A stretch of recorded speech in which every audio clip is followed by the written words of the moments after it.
Because let's just jump right into production, because at the end of the day, that's what we're making.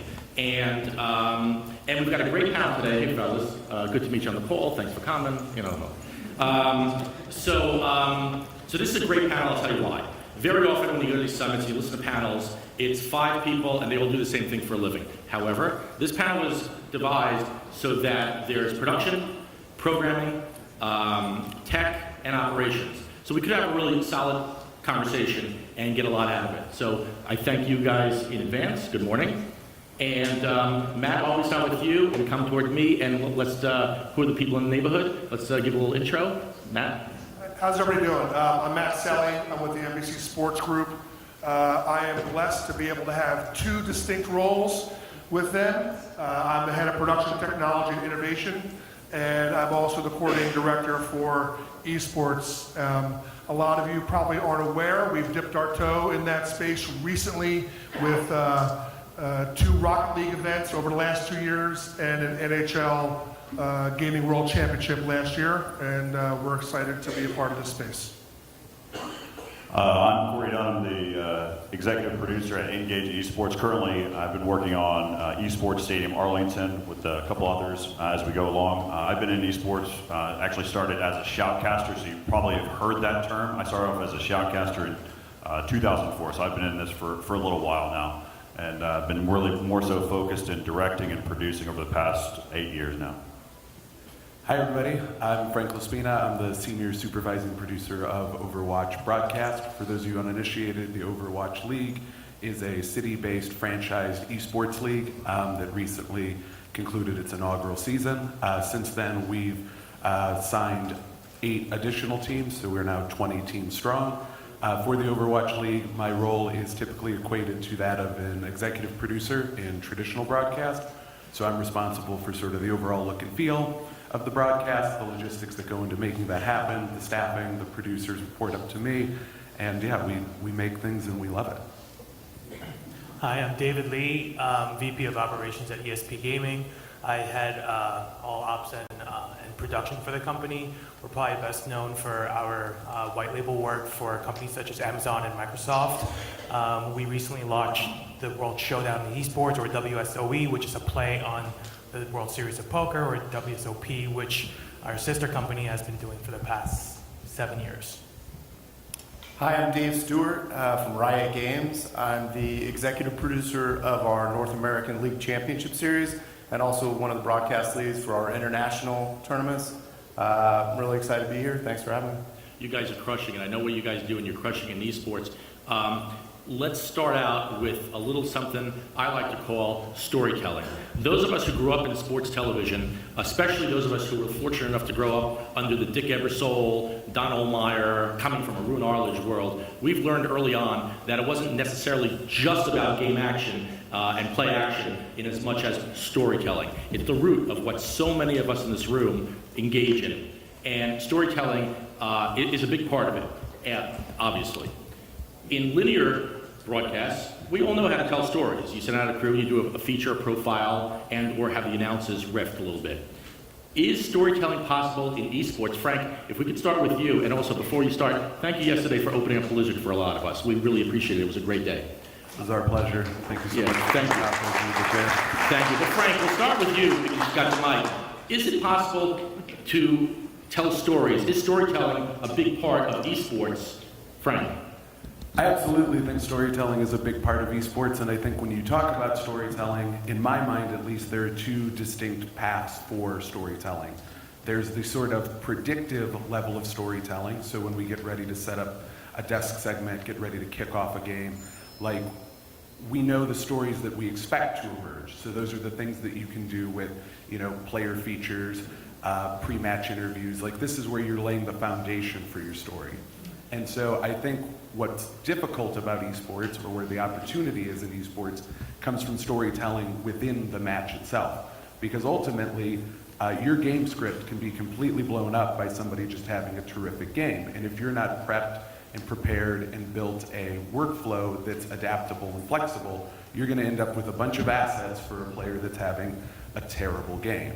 And so that's where, as producers, as production folk, we have to, remain agile, and we have to be prepared for like wherever the game takes us. And that's one of the things that's hard, because anytime you know, are dealing with something that's unpredictable, that always opens up a new set of, you know, challenges and opportunities. And so for us, it's putting very dynamic people in those seats, people that are familiar with the game and people that, you know how to drive a broadcast forward. And that's like the main thing that we have to focus on with storytelling beyond just player packages. Dave Stewart? Yeah, I think one of the exciting opportunities in esports is the blend of the digital realm and the storytelling of the players. With the exception of a character who might flash a mastery or spam taunt, a lot of the emotion of the storytelling isn't taking place within the game. And so trying to get the pro players and their stories into the game and to merge that is really one of the more exciting challenges. In traditional sports, when LeBron James dunks in your face, you see that he's now yelling in your face that he dunked in your face. For us, when something happens within the game, we need to go to player reactions. We need to take cameras and we need to merge that real world with the digital realm. And it's a hugely exciting opportunity. It's incredibly challenging, but I think the better we're able to pull that off, the better we're able to tell stories. And the stories are the same. The stories are stories of courage, stories of being clutch in a really stressful moment, fear and tilt. And those stories are the same across traditional sports and esports, and really the stories of life. And those are the stories that we love to tell and are exciting. Just stories of playmakers and making big plays and rallying teammates around a common goal and achieving objectives. And it's a very unique challenge in esports, and it's one that the better that we do it, the better it is for the audience and the better it is for esports fans. Corey, let me bait you a little bit. In traditional broadcasts, and anyone can jump in traditional broadcasts, the announcers will go to an event the day before and speak with the athletes, and they'll do interviews with the athletes and the players, and that helps with their storytelling during the broadcast. Do you do any of that? And if so, can you elaborate on it? And also your take on storytelling. Sure. So some of the things to think about. So we do have media days. I think the best way to look at what esports is like. So traditional sports like your football, you have a full day that you're going to focus on just that one game. Esports is different. We've got a tournament of things. For Overwatch, you've got multiple games, multiple matches that are happening throughout the day, which means you have multiple stories to have to tell. One of the things what's great is the casters not only get the opportunity to interview or ask questions, but it's a part of a family, part of a culture that they're there. Just like you have Troy Aikman, who's been a part of the Dallas Cowboys over the years and ask questions, he has the opportunity to go and talk to others that are within that same community. So it allows a really good opportunity to get all those storytelling elements involved. It's also a full package for everyone. So from the shoutcasters that come together, coming into talking with the production team, it's a hand-in-hand situation. We, as production team, we're gonna make our best effort to say this is the stories that we love to tell today, to be a little bit more focused.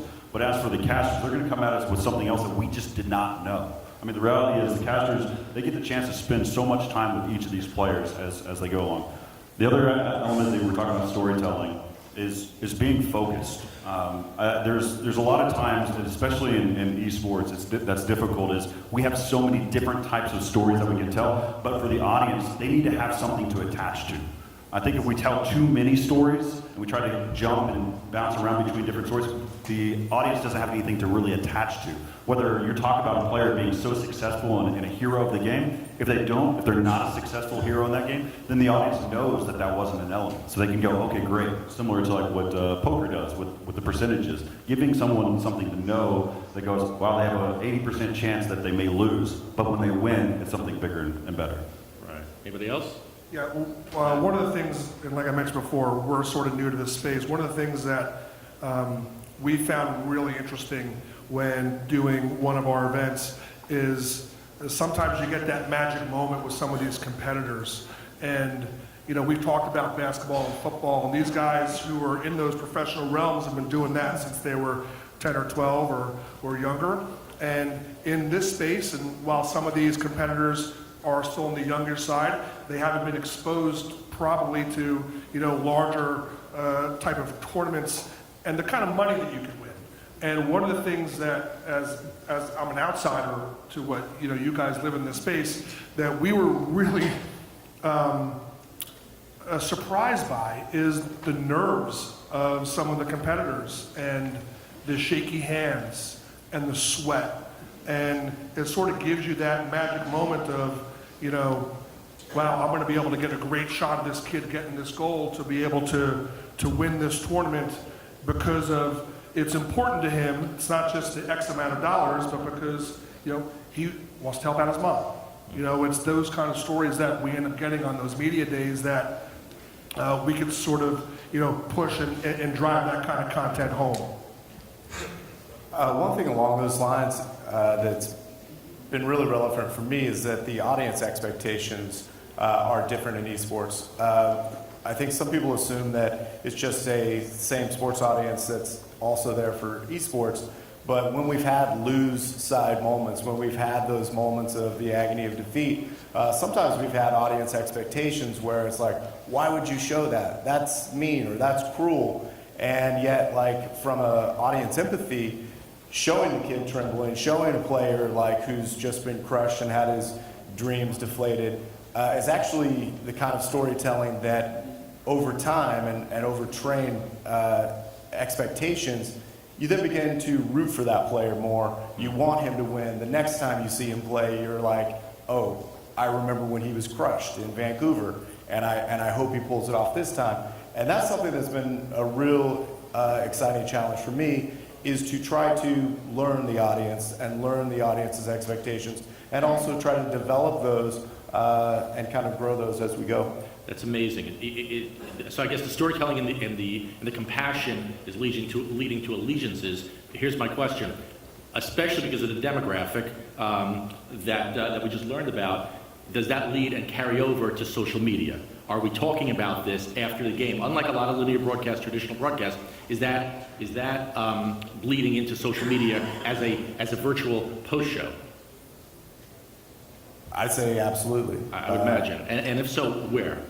Is it just Twitch comments, or does it lead over to Face and Insta and all that? To me, it's very prevalent. That is your post. That's your post game That's show. your press conference. And whether it's Reddit or Twitter, it seems very prevalent, and that's where conversations are being had about the action that's just taken place, and it's highly engaged. Some of it is, there's highs and lows, but it's a very engaged audience on social media. Yeah, I think one of the great things is the fact that since it's a digital thing, something that is being streamed, the social media from all different consumers they're going ahead and clipping it for you. So all those great moments, they're clipping it for you, taking it to Reddit for you. That word of mouth is happening, and it just spreads like wildfire. It's something that's really fascinating to watch. I mean, for me, if I wasn't watching a game, I would be notified through Twitter, I'd be notified through Reddit, I'd be notified through all these different platforms because of the crowd, not because of the actual organizers. It's fascinating. Yeah, it's definitely something that we see just along the lines of viewership. When something gets pushed to a deciding match, you see this influx of viewers, and you wonder, well, how's that happening? There's nothing embedded player side that would drive traffic there. And it's because of the social component. It's because, hey, this is happening, we're in a map 5, and we see, viewership climb right up there. And so it goes to show that, like, our consumers, our fans are, in this full network of, digital media, and social's just one form of that.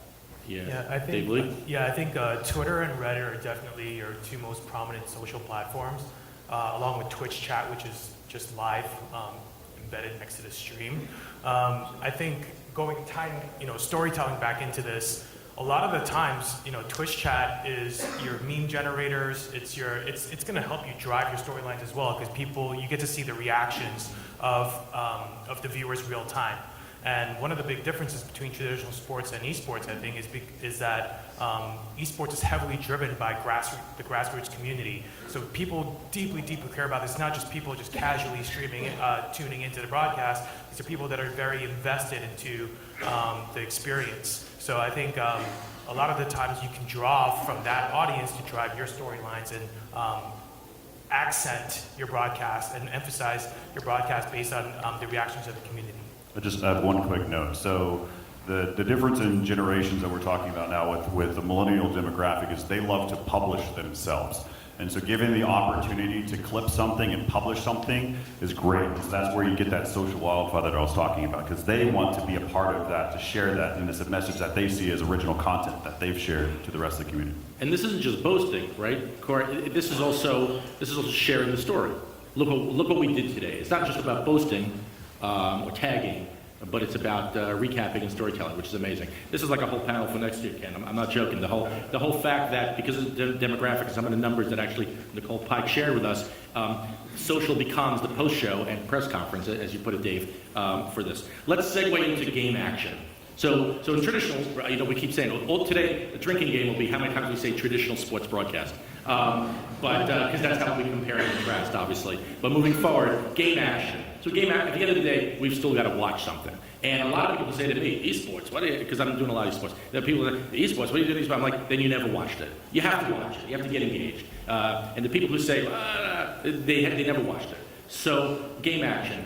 Somebody start us off, and let's talk about a little bit of game action, how it varies from traditional sports broadcast, and also how we're utilizing some of the traditional elements of a game action or play action, such as replays and such as utilization of graphics. Who wants to start us off?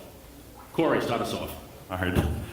So one of the things that's great about what we do is we have to look at esports equivalent to what I'd say. I think during our call we talked about it was like college sports. So you can't relate directly esports to football. The reality is it's more like Overwatch to football and League of Legends to soccer. Those are the types of associations that we have to think about whenever you look at it. So you have to treat each game differently. So like baseball, you break down 180-degree plane. You cut from all the different angles when you're watching that gameplay. But football, you always stay on one side of the field, so it makes it easier for the observers or the audience at home to know exactly what they're looking at. Association is key. And creating establishing shots in-game is key. One of the unique parts for those that don't necessarily understand, for us is we have a control room that's dedicated for everything that's happening within the facility.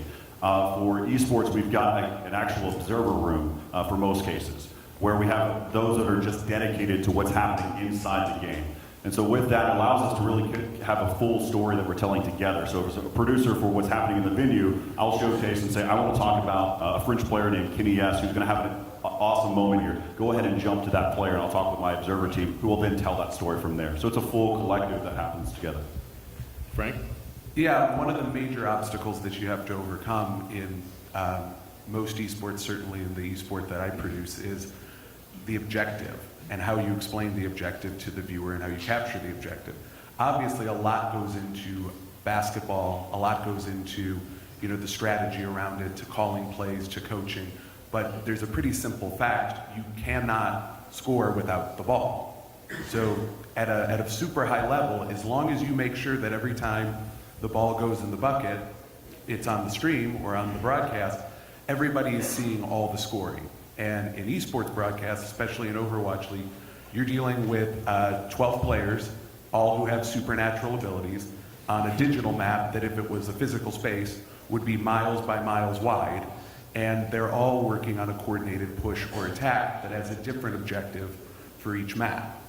And so that's a real challenge of how do you make sure that the viewer is seeing, the ball go in the hoop, but also that they understand why it's about to happen. And so sometimes the most important thing you're going to see is a character that's hiding around a corner, which feels counterintuitive but there's a thing over there we should be seeing. And then when that character makes the move, makes the jump, and completely changes the dynamics of the team fight, you understand as the viewer, oh, that's why we saw it. And so that's one of the unique things from, esports perspective that you don't really have in traditional sports. The objective is clear. The batter's trying to hit the ball, the basketball player's trying to make the bucket, in football we're trying to advance it to the end zone. And in esports it's a little more nuanced with a lot going on at the same time.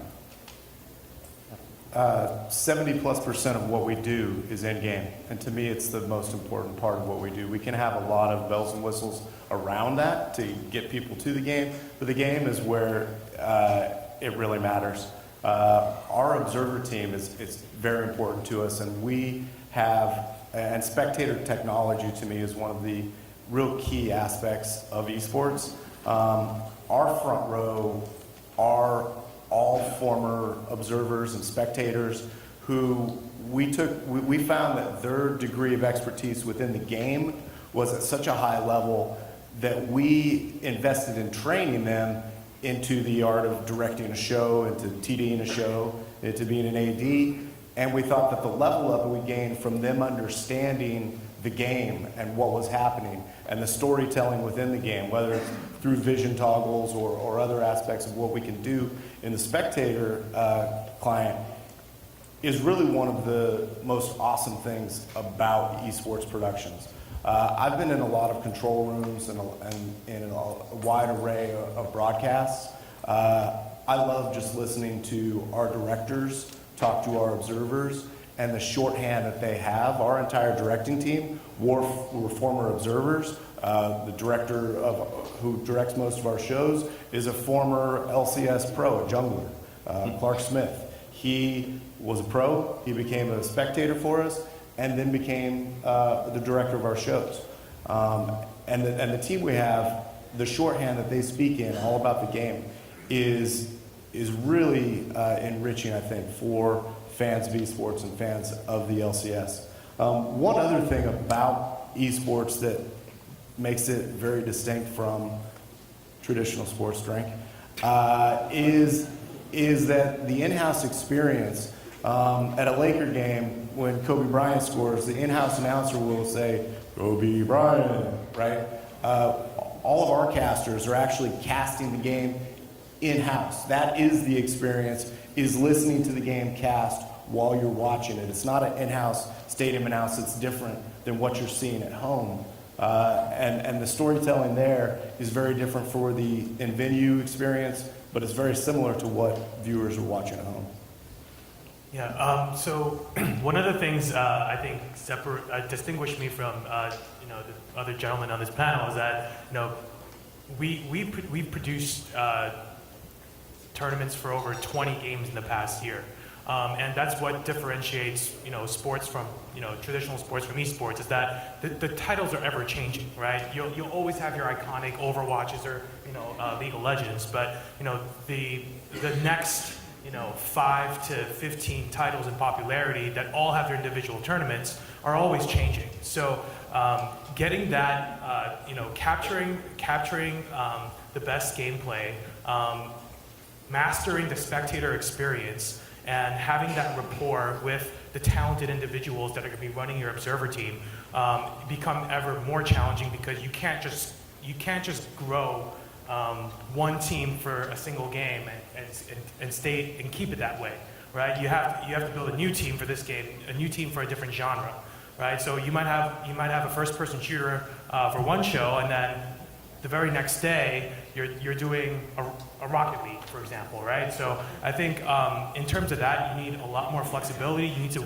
widen your networks in terms of game experts to really excel at delivering the viewer experience.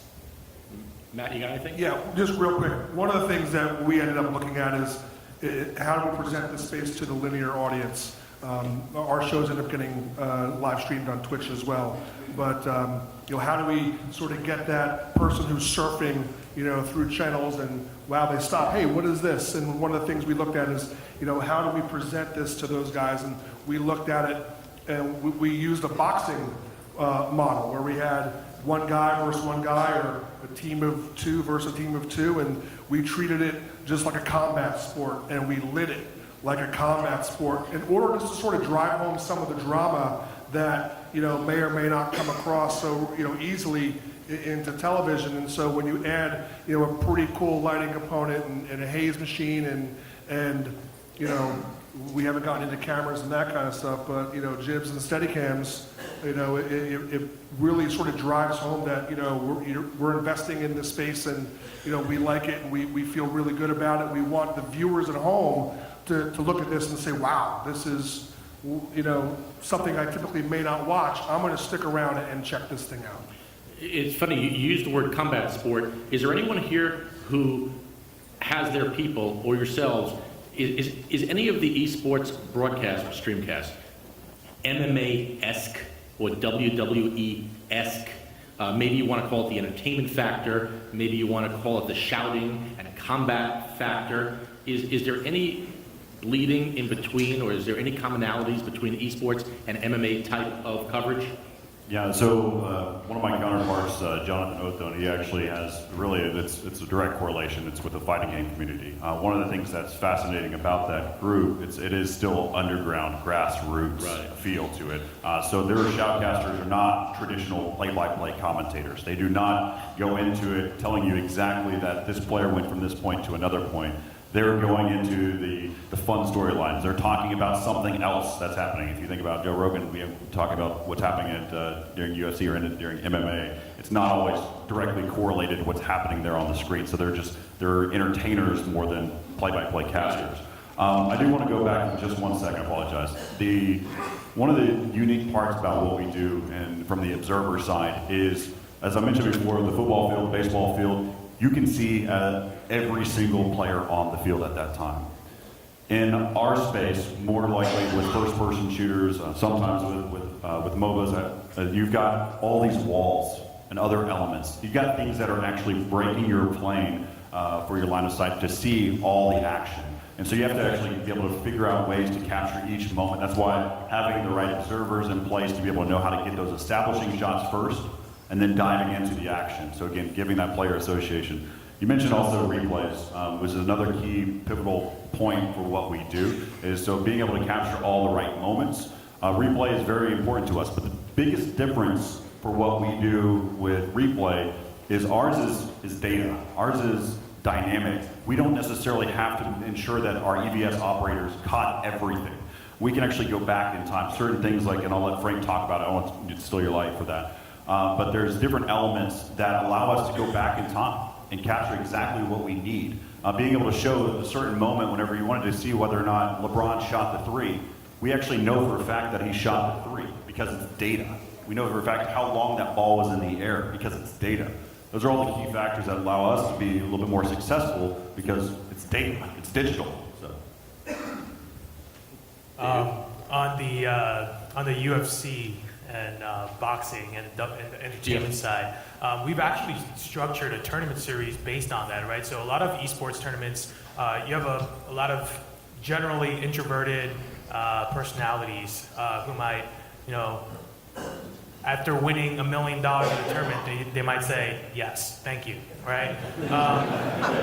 And for us, that's not really great television. So we're actually chasing the storylines, right? So, for us, it's like, how can we create the best television by inviting the most entertaining players who might not be, the god tier types of players, but who are, good on the professional level, can hold their own, but also have that, personality to extract from to create the best entertainment, right? To create the best television.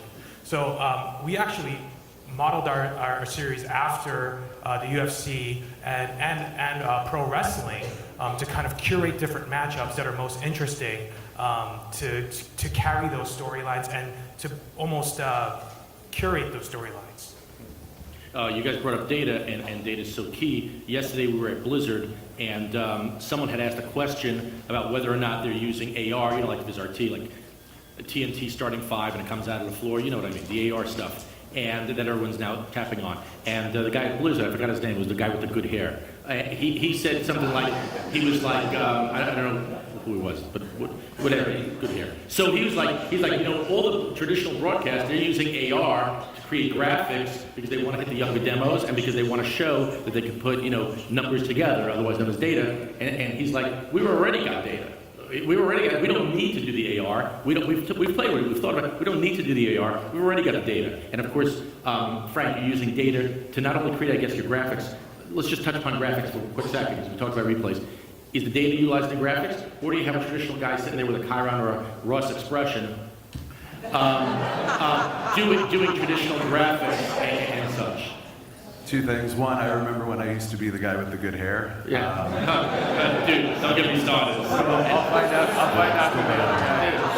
Oh, yeah, bread was a nickel.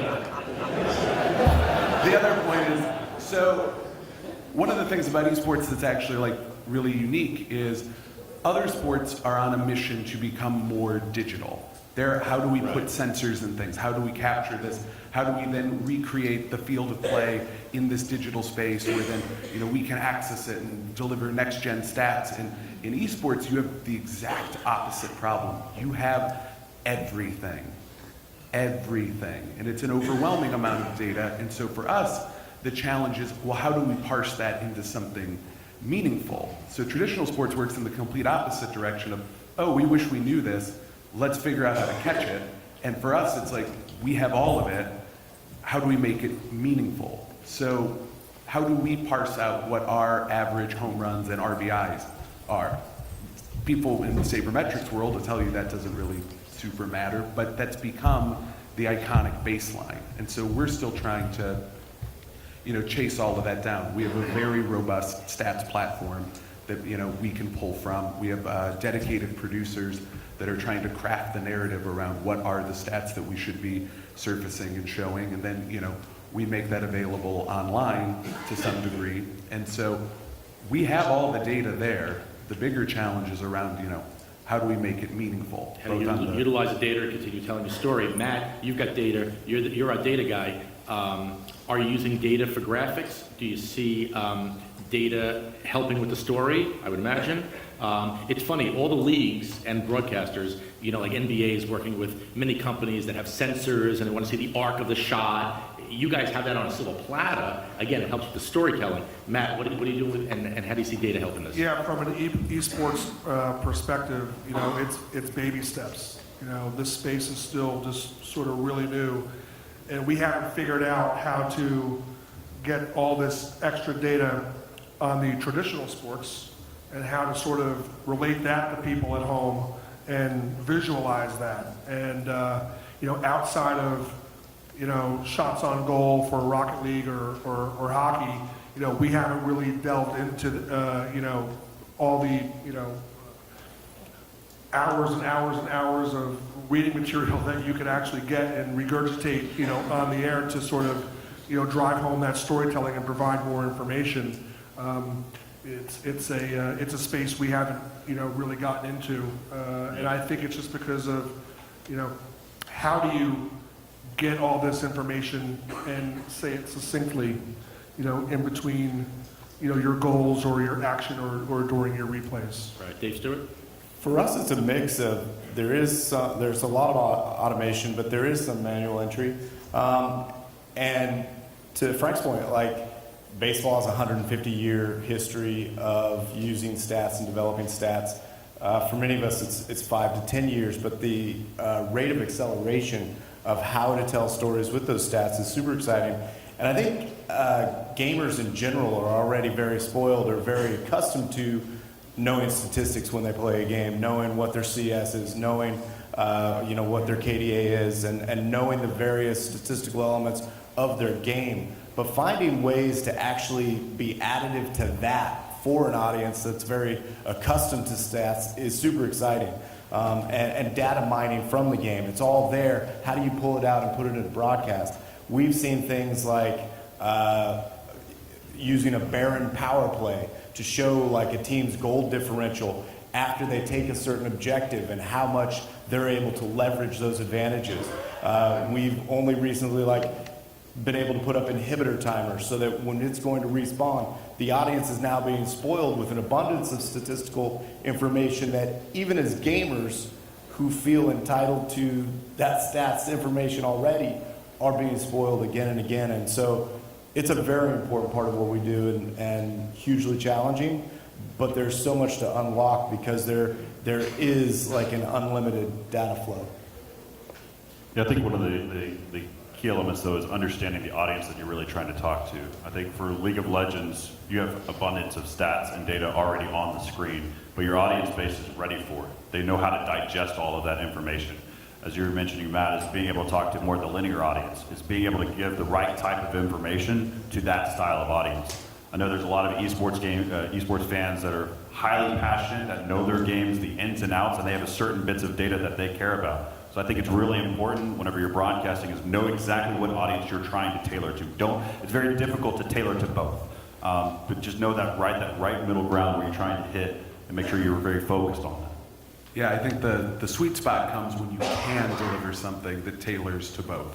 One of the biggest challenges that we face when we're on, a traditional linear network or trying to appeal to a broader fan base is how do we convey just how difficult this is? Because you're playing in this digital environment with perfect physics and an awesome render engine, and so no matter how good or bad you are as a player, the hero on the screen looks like he's having a fine go of it.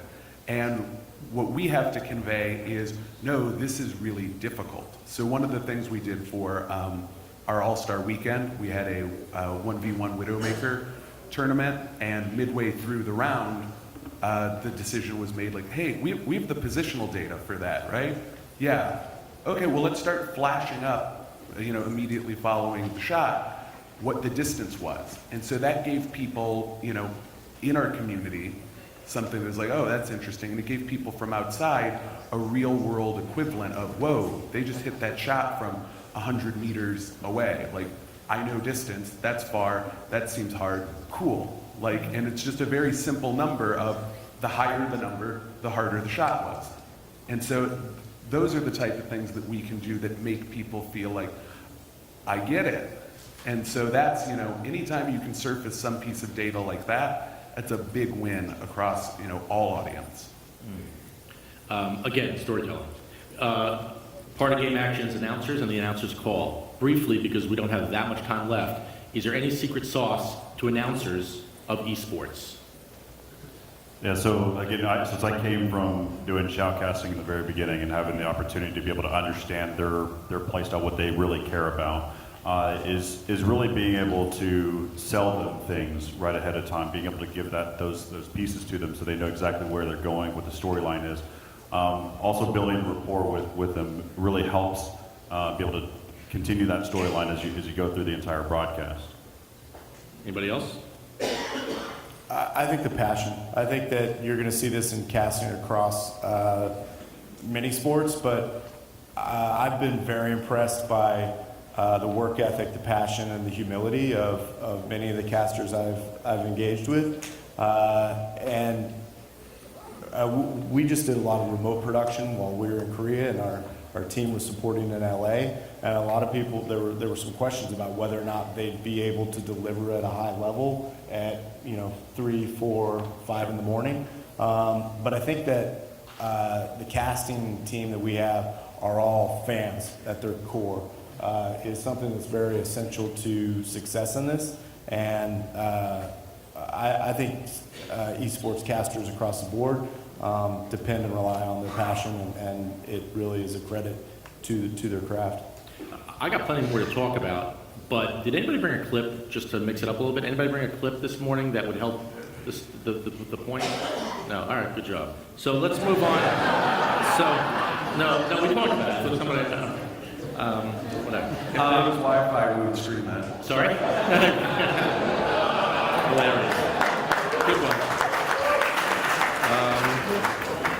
Moving forward, what's with all the feeds from the games? When I had my first NBA 2K meeting like a year ago, they were talking about 33 feeds out of each console and the numbers of ISOs of bananas.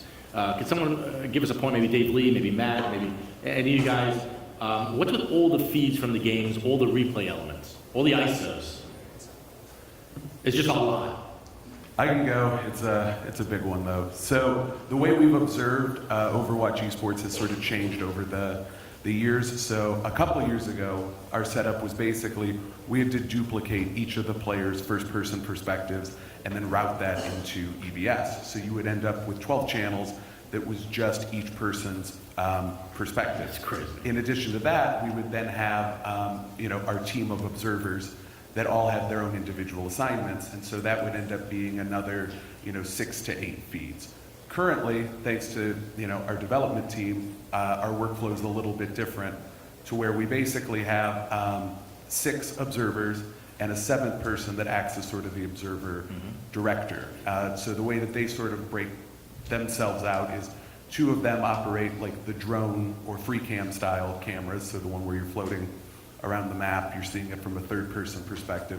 2 of them hop around doing the 1st person perspective, where you're playing the game as the player, and then we have 2 additional stations that do replay client side. So one of those guys is assigned to do the instant replay that happens within the match, and then another guy gets to run down these really awesome, we call them cinematic style replays, because we can manipulate, space and time in the replay. So you can get those really cool slow-mo bullet time shots. And so what that did for us was, if you're kind of keeping track of the input counts, that takes us down from 18 or so down to 6.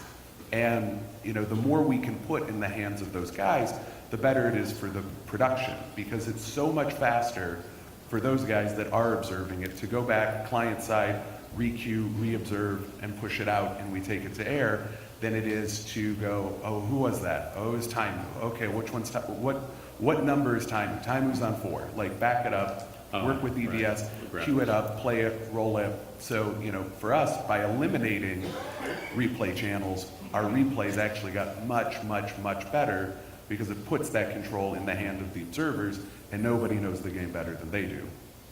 Yeah, so what we're doing at the Esports Stadium in Arlington is we've got roughly 30 feeds that are coming into the system. So you've got 12 POV cameras. Those POV cameras are actually the face cameras. So it allows us to be able to capture reaction, also be able to show some human element inside of the game, similar to what League of Legends does on a constant basis, what you guys do on the start for Overwatch.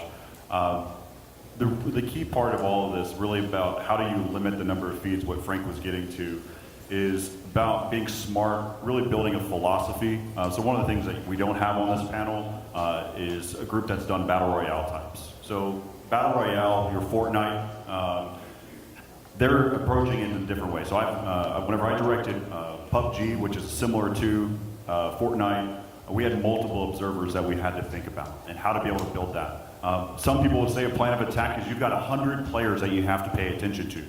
Well, the reality is you need to focus. Again, I'm going to use that term over and over again, just because there's so much information, there's so much data, there's so many inputs, there's so many things. When you're focused, it allows us to be a lot better at what we're doing. It allows the whole team to work as a collective. For Battle Royale, though, is being able to understand the philosophy and being able to put something in place prior to starting that. And so if you end up going down that path of pulling in all the feeds, you could end up having 100 game feeds and 100 POV feeds. If you have Fortnite money, you might be able to do that.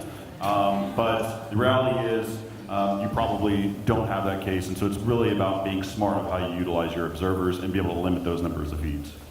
Can I ask a favor? Because we've only got like 2 minutes left. Can someone explain the observer's role? Because it's been talked about many times today. Dave, maybe you can help us. And I'm sure there's a bunch of people who want to know, what's the observer's role in all this? They're the in-game directors. They're controlling the cameras in the game, and like it's been mentioned, because it is data, they have all perspectives and all angles, and they can go back in time, they can be live, but it's basically, I compare them to camera operators, except it's a blend of being a camera operator and a director. Because you're making the calls. Sometimes they're feeding information to producers, they're feeding information to the casters in a live way, something that may have happened off screen, something that may have just been unnoticed, but they are the eyes of what goes on within the game. Is it like an old tape producer or ISO replay producer, or is it they're the conscious of the game and they're tipping you off? Yeah, they're really like, at the simplest level, it's a human who sits behind a computer and acts as the in-game camera person. That's a vast oversimplification, because when you think of a lot of traditional camera operators, they can go from show to show to show to show, and they take direction from the director and they capture it. And there's a lot of things that sort of apply cross-functionally, from shooting a concert to shooting a basketball game to shooting an award show. The observers have to be experts at the game that they're observing, because it's not just this one, ever viewable field of play.